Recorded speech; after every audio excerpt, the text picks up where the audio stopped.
Good evening, Elizabeth Ormsby, and this is my video to discuss the question for Chapter 6, which is what are some possible common organizational constraints?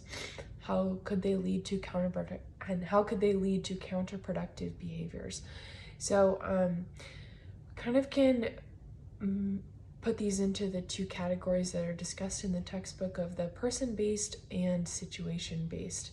So I kind of found constraints that lead to either version of counterproductive behavior. So looking at the person-based, one constraint that could impact the prevalence of person-based counterproductive behaviors would be a lack of effective recruiting and hiring. If companies are unable to weed out the bad apples, as it says, those that are more prone to creating more counterproductive work behaviors, if we can't weed those out in the hiring and recruiting process, then they're stuck at least for some amount of time within the organization and have that opportunity to behave counterproductively.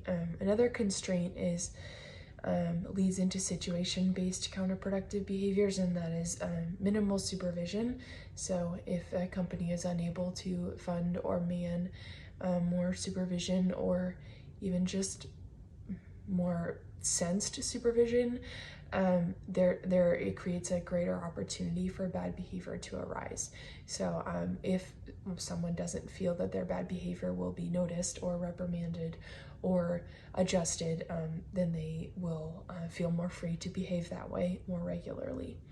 Another constraint that leads to situation-based counterproductive behavior is a lack of resources. So that kind of feeds into the injustice piece, that feeling of injustice that creates bad behavior. So if you have a lack of resources, it can be perceived that you are underpaying individuals for their performance and or allocating resources unfairly when someone kind of only sees their slice of the pie.